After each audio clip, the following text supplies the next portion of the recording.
Well, he was a very attractive, very masculine, very aware gentleman. What a motion picture director should be. God knows, he was versatile enough. I've worked with some really good directors over the years, and I've got to put Wellman in the top echelon.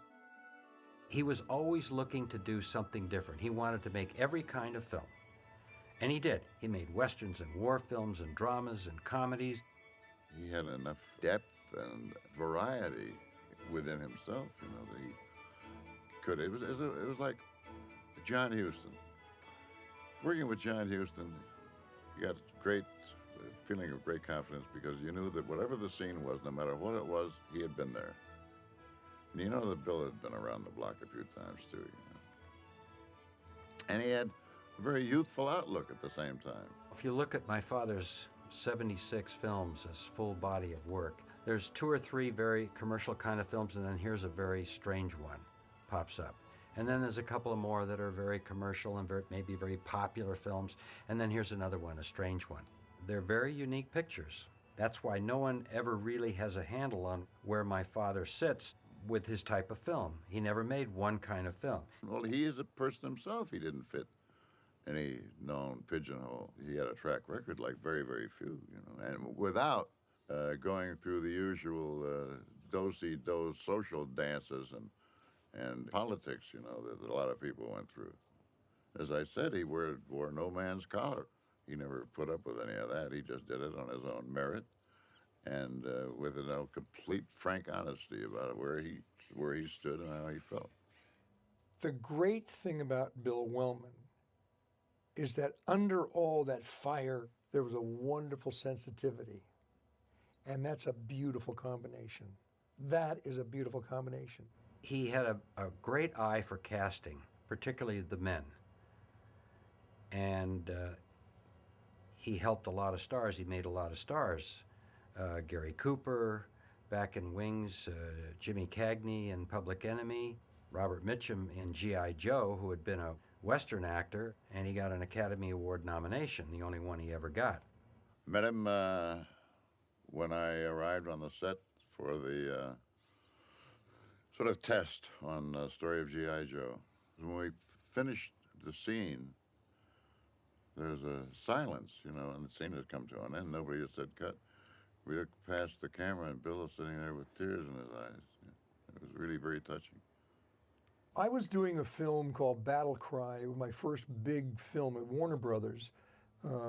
And I guess Bill Wellman had seen some footage in the rushes. And, he was very quick to make his decisions. He said, I want that kid for my next film. So Jack Warner said, perfect. He cast people that he believed were really right for the role.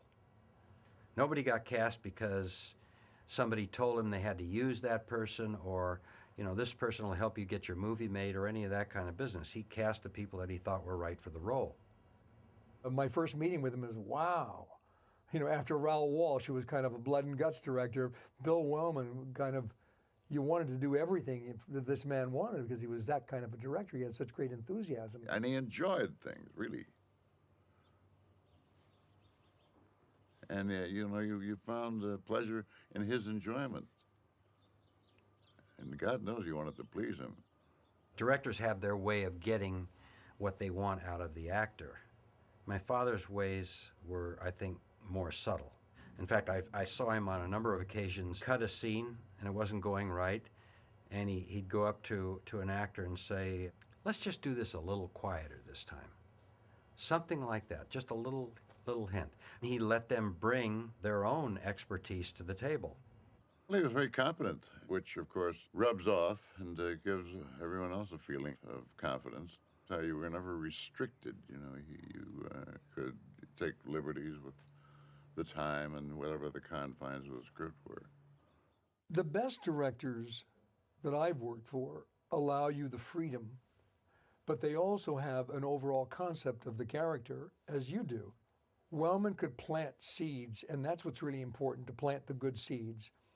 The Luchino Viscontis, the Sidney Lumets, the Bill Wellman. These are seed planters that really make things happen for you, and it's wonderful. But I don't like people to say, oh, kid, you know, you ought to do it this way or you ought to do it that way, because then I would get very nervous about that, because I was very insecure anyway, being thrown into it with a whole new name and starring in pictures and all. It was very difficult. So if somebody said you ought to do it this way or do it that way, right away I'd be on thin ice. But when you work with good people, like we had the cast in this film, say, your job was just to dive right in and do the best you possibly could.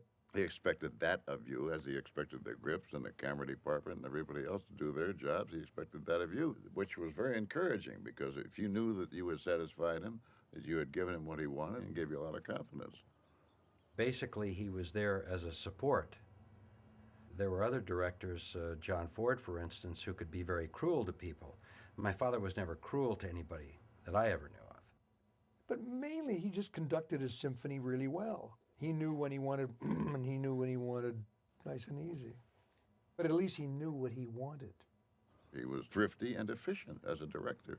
He didn't shoot a lot of stuff he didn't need, didn't give them multiple choices of shots. He knew what he wanted and he got it. And usually before every film, he would gather the stars, the main actors, and of course the writer, and they would read the whole script. Because my father wanted, if there were any problems, if any actor had a problem, he wanted to know right now. And that was over with, because he said, once we start shooting, you know, we're sticking to the script.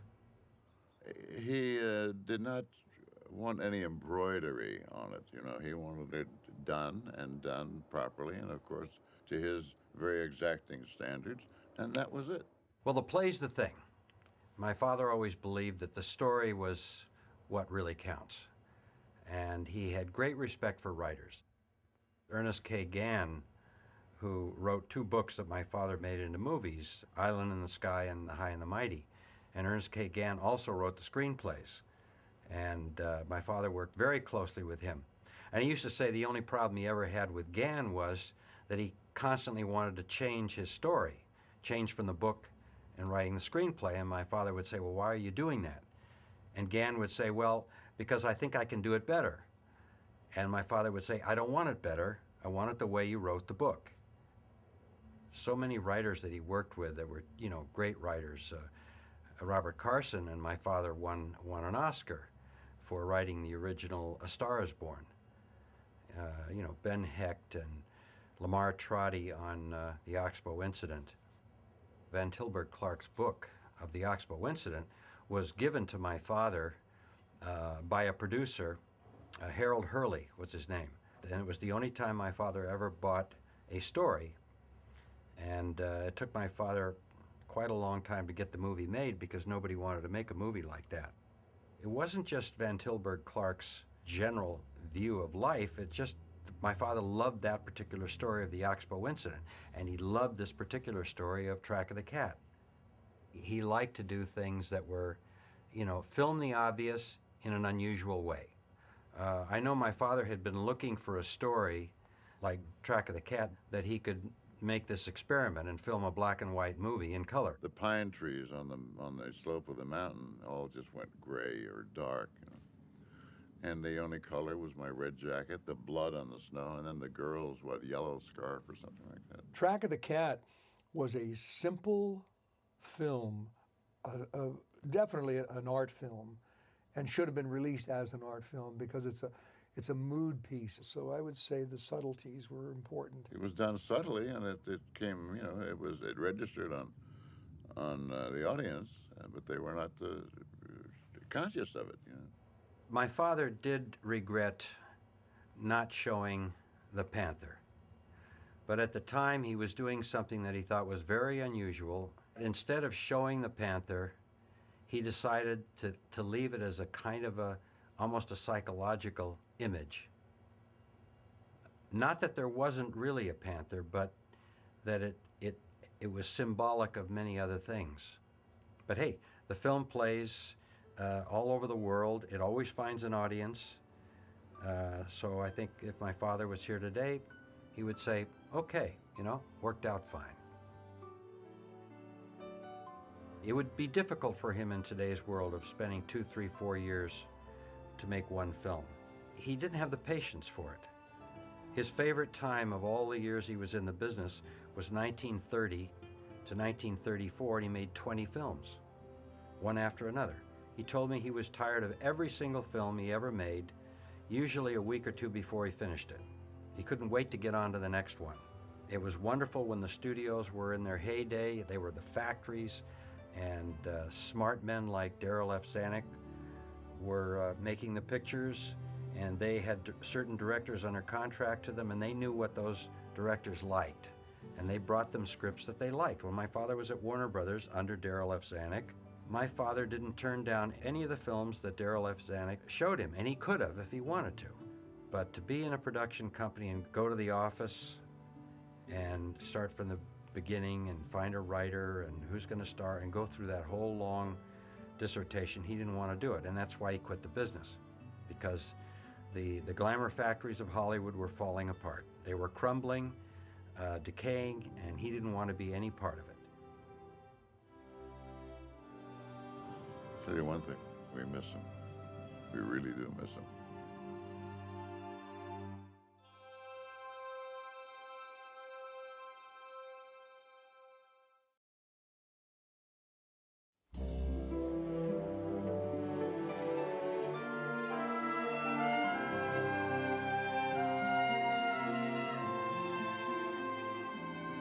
At the end of the Second World War, Walter Clark was best known for his first novel, The Oxbow Incident, which was made into a film directed by William Wellman starring Henry Fonda. The story, involving a rush to judgment and the lynching of 3 innocent strangers, was an indictment against mob rule. Walter Clark considered it an effort to present the kinds of human prejudices and divisions which destroy justice. Both book and movie blew apart the stereotypes and myths of the pulp western and left them lying in the dust. Serious topics such as the rule of law defining a civilization were now open for discussion. New York publishers and Hollywood filmmakers were eagerly awaiting another novel by Clark, and in 1949, The Track of the Cat made its first impressions on the literary world. Once again, this was not another romance of the Old West. Clark dealt with the harsh realities of an isolated ranching family pitting itself against the forces of nature, an early winter snowstorm, and the ravages of a wild panther. The New York Times called it one of the great American novels of place, an achievement nothing less than extraordinary. The Saturday Review of Literature credited it as masterful, consistently sustained storytelling, and purges with pity and terror, a work of exceptional stature. It was not your standard hunting story. It set off a storm of letter writing and reviews. Dear Mr. Clark, late last night I finished reading The Track of the Cat. I have never read a book that held me in its grip as this has, and I have been unable to concentrate on anything else since I started it. Its power and terror and suspense are superb. I felt the cat following me throughout and will always envision evil as the black cougar. I did not think I would ever read anything as compelling and simple and hair-raising as the Oxbow Incident, but this cat book does it. I discovered myself terribly curious as to whether I had figured out what you said. The only comment I had heard was from a professor who said it was about hunting a panther, which now seems the height of stupidity to me. I have read it during a heat wave, and my spine is frozen, and I have had 4 consecutive nightmares, and all I can say is that it is one of the most goddamn indelible things I ever read. Dear Mr. Clark, I think you built the animal up until it became a symbol of terror and evil, which grew in the mind of someone like Kurt to become all the evil things that possessed him. You did mean it as an allegory, didn't you? You did say the only one who will survive the end of things is the man who considers both inward and outward reality, who hunts with the primitive? Call it racial memory, or what you will. Some vestigial fascination and horror holds us spellbound when a writer pits a lone human being against a great cat. Suspense is assured, because in each duel between man and feline, each is both hunter and hunted. I'm thinking of bringing suit. Haven't had a real night's sleep since reading it. Nightmares, you know. Leaves falling on the roof, twigs snapping. Walter Van Tilburg Clark has a definitely unpleasant turn of mind. The reader feels evil seeping from every page of this hair-raising book. One would rather spend a winter in some cave with the Black Panther than in the Bridges ranch house with this seething and bitter family. It seemed to me that Arthur, much as he had read and dreamed, disregarded outer reality, whereas Kurt reversed the process, while Harold, who listened to his dreams but was also active, who had resolved the modern confusions regarding sex, had at least a hope of survival. Dear Walter, all that I knew when I finally put it down was that I had lived a great experience, something that will never leave me. I can think of nothing better to say about any book than that. In response to one woman's query, Walter Clark wrote a 4-page letter, but never sent it and filed it away. Across the top he wrote, "Not sent, told too much." Jackson Benson, Walter Clark's most recent biographer, gained access to Clark's letters and notes, and comments on his background and intentions. He was born in the East, in Maine, as a matter of fact, which is about as far east as you can get, and became the archetypal Westerner. His father moved out from New York to become the president of the University of Nevada. And Clark grew up in the president's house, graduated from the University of Nevada, and then went back east to get a job. And so Clark taught high school. He did turn out, after teaching in high school, to teach creative writings at various universities. One time he was considered for a professorship at the University of Indiana, and they turned him down. The thing was, he would never wear a shirt and tie, but he always wore these scoop-necked, old-fashioned t-shirts. One member of the committee, an old-fashioned guy, said, yeah, he may be a great writer, but we'll never get him to wear a tie. And so they turned him down. That sort of gets at the heart of this guy. He was very casual that way, loved talking and loved saloons, and often went up into the mountains camping. Clark spent a lot of time outside and in the mountains. There was this sense of not only being close to nature, but feeling that somehow nature was primordial and basic to life, and that if anything was messing up this world, it was man. He first moved out to the Lures Ranch, which is south of Carson City, lived there for a year or two. And during that time is when he wrote The Track of the Cat, using that area of the foothills and mountains as a background for the novel. The title that Clark was thinking about using for the book was Forests of the Night, which of course comes from the Blake poem, Tiger, Tiger, Burning Bright in the Forest of the Night. If you look at that poem, I think you get a good sense of Clark's sense of the cat in the novel. That is, it's a fearsome thing, but it's also a God-made thing or a natural thing. He said in one of his notes about the book that if there's anything evil in this book, it's man, it's not the cat. There are two cats. There's the real cat.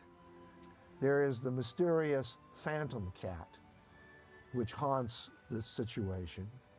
Those 100 pages in the novel where Kurt is on the hunt and also struggling to survive has been called by critics a tour de force. And it is. The way he paces it, the way his mind begins more and more to wander and less able to focus, more and more aware of pain and discomfort. Hope comes and diminishes and departs, and then comes, diminishes, and departs, so that everything progresses and grows. There's a constant sense of doom in those passages that simply are haunting. Fear destroys Kurt. He kills himself. The cat doesn't kill him. And he kills himself because he refuses to accept the cat as a natural part of nature. The brothers represent various approaches by man to nature. Kurt wants to dominate nature, wants to control it. If it wasn't for me, there wouldn't be any valley. Wouldn't be any stock. The cats would have it all. Indians would have it. You'd have given it back to them a long time ago. I built this all up. Arthur is just the opposite. He is so gentle and understanding that he can't deal with nature. No use taking a gun if it's Joe Sam's kind of cat. And he perishes because he doesn't have the hardness that Kurt has.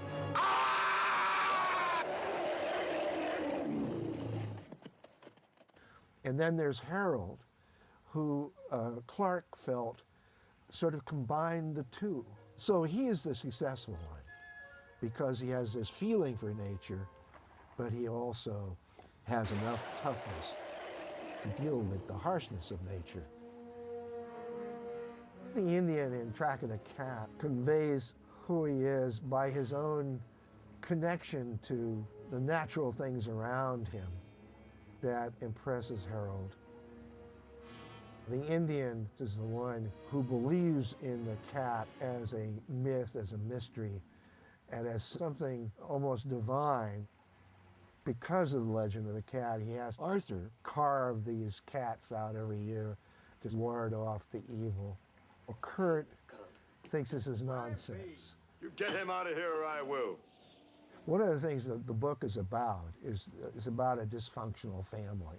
Clark makes his family very materialistic, which is exactly what he was against. This materialism and this sense that man owns everything in nature. And Kurt is the only one of the three brothers that's approved of by the parents because he is materialistic, because he's a rationalist. Think how happy Kurt was when he found Arthur out there. He's been robbing him for years, taking his share time after time with your blessing. To improve the ranch, he says. His ranch. The psychology of the family is deadly. The old man can only deal with life through drink and through remembering the past. The mother is a very unlikable woman. She is manipulative, and she wants her own way. It's a very sterile family. You don't see any love interests or connections except for the younger brother. I think that's significant. Couldn't even support a wife, even if she was proper for you, which she ain't. What do you want, Mother? One of these days, the bridges are going to die out. Is that what you want? Harold's found a girl. I think you'd be glad instead of turning against her. The mother may, at the end, come around. But after all she has left is Harold now. If she's going to have anything left, she's got to try to establish a relationship with her daughter-in-law. A woman's meant to have her man and children. Without she's got 'em, she ain't able to come to herself rightly. It's really Clark's view that if there's a God, it's a God that simply set nature into motion. Man has to have an understanding of how basic nature is, how primordial it is, that we need to be reminded of.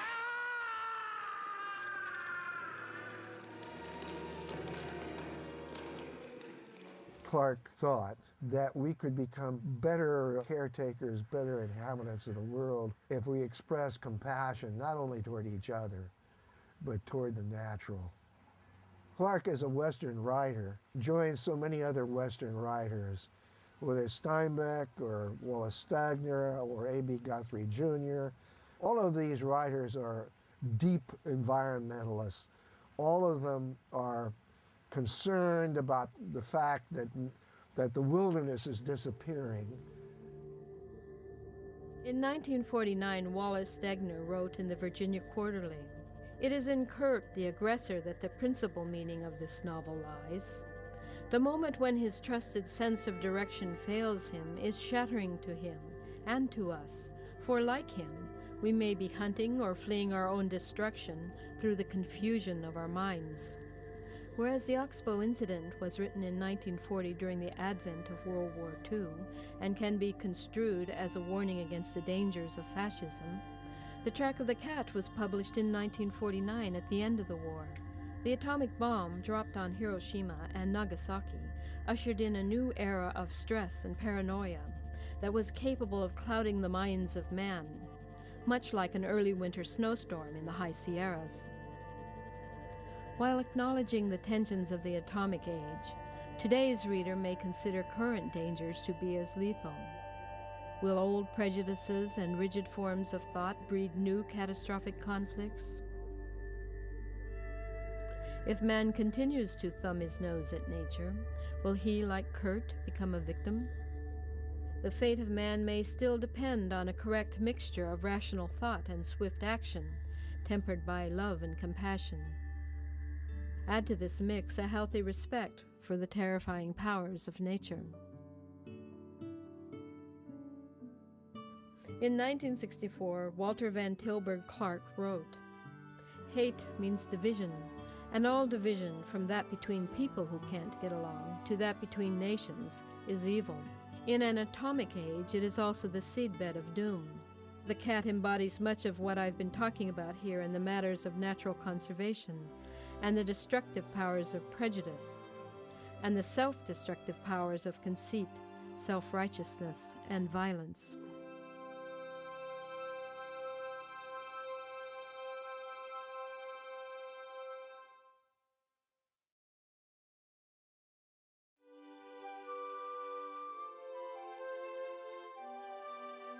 The horse that my father rides in Track of the Cat was an American saddlebred Black Diamond who had actually started his film career in 1933. So by the time Track of the Cat came along, he was a veteran of the motion picture industry. And he was owned by Clarence Fat Jones, who was the most famous, largest horse supplier in Hollywood. And John Wayne, who produced Track of the Cat, probably knew about him from the John Ford films, because Jones supplied horses to all the John Ford westerns. Black Diamond started his film career as a double horse in one of the versions of the movie Smokey. The reason double horses are used because it's too much stress on one horse to do repeated tasks like this, and they get tired just like human actors do. So a horse can only do so much work without giving up and becoming tempestuous and walking off the set, so to speak. I have to believe that Mr. Wellman deliberately wanted a black horse. It's just incredibly striking against the snow, with his beautiful arched neck and his prancing gait against the snow, and my father's red and black jacket. It's really quite a stunning image. Snow is difficult for horses to work in just because it has suction. It's one of the things that makes Black Diamond look especially good because it caused him to really lift his knees, and so his action looks particularly spectacular when he's trudging through the snow. My father's character, Kurt Bridges, is this tempestuous man in the film. When he goes out, he takes Black Diamond, whose character in the film is called Kentuck, and you've seen the horse in his stall, sort of flexing his beautiful neck and kicking around, and the horse is, matching him in spirit. Of course, he was actually a very tame horse, and all of these behaviors were either being cued by my father, who'd been taught by the trainer how to cue the horse to do the rear, or being cued off camera by the trainer, who was Les Hilton. Les Hilton was one of the most famous Hollywood movie trainers, horse trainers. He trained out of the Fat Jones barn, and he was most famous for training Mr. Ed. Les Hilton worked with whips, and this is something I should explain. Handheld whips that are used to cue horses are never used to hit the horse. They're just used as sort of an extension of the trainer's arm to give the horse a visual cue.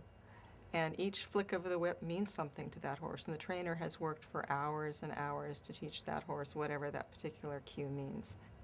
When I was writing my book, Hollywood Hoofbeats, one wrangler named Rudy Uglin, he was a protege of Les Hilton's, and he said when he worked with Les would never let him feed a horse, or when the horse was finished working, put the horse away, because those are rewards to a horse, and Les wanted the horse to associate those rewards with him and him only. So that's the kind of careful, subtle consideration that goes into training a fine movie horse. So Les really was an animal communicator. He had an extraordinary rapport with horses. Black Diamond was a rearing horse, so he was trained to rear on command and paw. And if you watch the scene in the snow with my dad, he does quite a bit of pawing, actually. And you can sort of watch his ears, and from the directions his ears are going, you know where the trainer is standing. In a rearing scene, the horse will have been trained to rear on command, just like Trigger was trained to rear for Roy Rogers. Black Diamond was trained to rear on command. So it's really just a matter of knowing when the horse is going to go up and keeping your balance on them. If it's a trained rear, it's not scary. If it's a horse rearing because he's misbehaving, then it's scary because a rearing horse could flip over backwards. Easy, boy. After Kurt Bridges finds his brother's Arthur's body, he tries to load the corpse onto Kentuck, and Kentuck balks because there's a scent of the panther on Arthur's coat. So my father's character exchanges coats with the corpse and, of course, puts Arthur in his red coat on top of Kentuck and then sends the horse home. And this is another instance where this horse was deliberately cast for this behavior. The way it would have happened is Mr. Wellman would have mapped out the route for the horse to take, and then the trainer would have led that horse on that route. And then when it came time to shoot, the trainer would stand off camera and call the horse, and the horse would go the exact same route. This was actually a specialty of Black Diamond's, that he could remember his route. Black Diamond was a very intelligent horse. Les Hilton has said he was the best horse he worked with on showing him where to go and then doing it on his own. A really well-trained movie horse like Black Diamond will just get it. By the time Track of the Cat was filmed in 1953, there had been enormous advances in humane practices for animals in film. Horses and all performing animals are monitored by the American Humane Association. They became involved with this procedure after the 1939 film Jesse James, in which 2 horses were unfortunately killed after being sent over a cliff with a stuntman, and the stuntman survived, but the horses didn't. And that film, which came right after Charge of the Light Brigade, in which 25 horses or more were killed, and Errol Flynn really raised his voice against the inhumane tripping of horses. They were tripped with tripwires and pitfalls. Pits were dug and horses fell into pits, and that really was it. The public had had enough. They understood what was going on, and so American Humane was able to negotiate a contract and start forming guidelines for animal safety. Black Diamond would have been in his 20s by the time Track of the Cat was filmed, which is it's getting up there for a horse.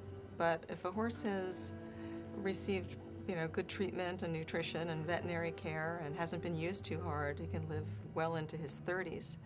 And interestingly enough, movie horses are some of the most long-lived horses in the world because they led such pampered lives.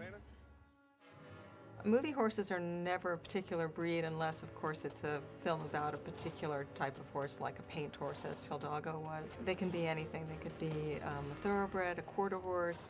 Really, it's just what's going to look good and what has the right temperament, because horses, being prey animals, are generally afraid of everything.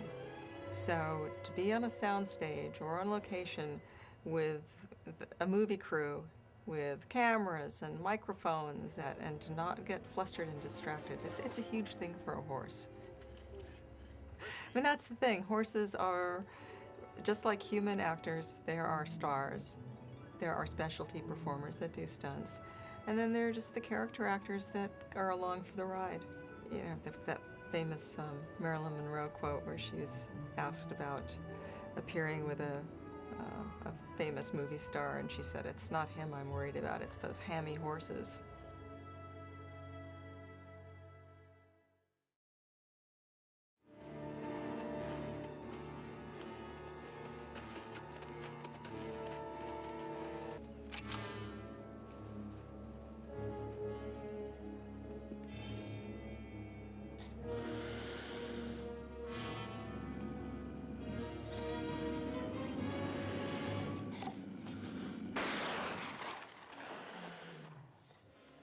Well, fear was very much a part of Track of the Cat. It was that foreboding, ever-present backdrop, really, to the drama that we see in the movie.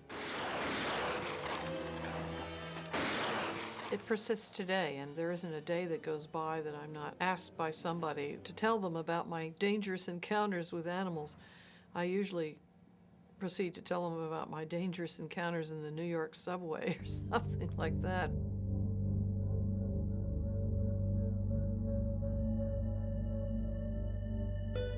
I've spent thousands upon thousands of hours in wild country alone, tracking cougars. These animals are capable of killing us and sometimes do. Most of the time they don't. Statistically, our need to fear mountain lions, for example, is negligible.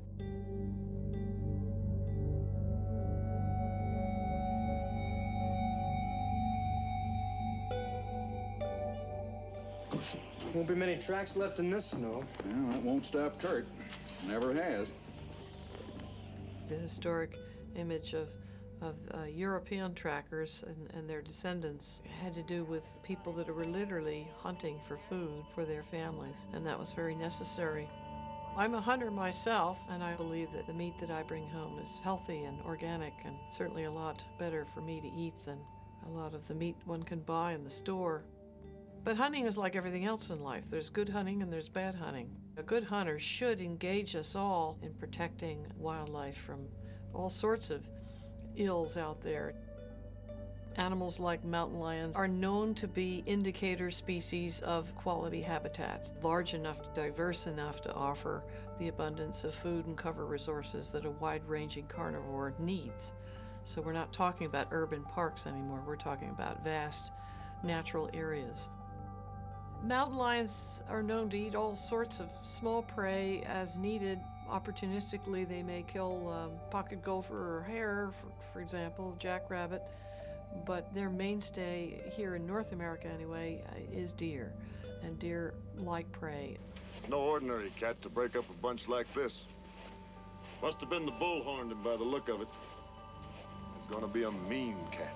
The depredation upon livestock that the settlers had out there was in part the result of our own impacts on the habitat and our own competition with the cougar and the wolf for deer, and the declining numbers of deer as a consequence of our activities out there caused predators to focus on our livestock. Depredations are hard to take, especially if you're out there trying to make a living. 3 of them, count them. 2 of my best year-olds and the cross. He's eating mighty high for a cat. The relationship between livestock grower and the land today is changing. Some would argue it's not changing fast enough, but I do believe that there are many, many more ranchers that are enlightened about these things today. We've spent more money trying to get rid of predators than we ever even dreamed of spending trying to understand them scientifically. And so now we recognize the need to understand predators' natural and vital role in healthy ecosystems. Today, tracking is very much a life and death situation, I believe, because, well, for example, in the next 5 years, we're going to lose 15 million acres of wildlife habitat to suburban sprawl. So the quicker communities can use tracking and other scientific means of documenting important habitats to protect wildlife, the better. We're running out of time. Keeping Track is a nonprofit organization based in Vermont. However, we have projects in many states, 8 states now, and 1 Canadian province. And we train citizens, lay people, as well as professional natural resource managers in habitat monitoring techniques so that these people can do a better job of collecting data that help us protect habitat in a more meaningful way. Our organization brings together an amazing diversity of people, including developers, hunters, non-hunters, loggers, farmers, tree huggers, card-carrying earth firsters, and it brings us together to realize that a common goal really can and should be finding ways to live sustainably, finding ways to arrive at consensus for how we can share resources, but then also how we can limit ourselves. I love the trend in urban America now where building is all of a sudden getting very creative about building up and building residential communities that occupy existing urban land and really make them special. We can't just keep pushing out into the frontier, which obviously was the earlier American ethos, that the land was limitless and we should go and get it. More recently, conservation biologists are recognizing that if we can protect the vastness and diversity and quality of habitats that predators need, the beneficiaries of that conservation will be all the other plants and animals that share a given habitat with the mountain lion. But aside from that, I think what fascinates me most about the wildest wildlife, certainly including mountain lions, is that they fully operate on their own terms, and they live in a land that is whole and is separate from us, and I personally am attracted to their physical capabilities and their beauty and their grace. It's a very humbling, exhilarating feeling that I get just being in the presence of them and in the wild habitats that they depend upon.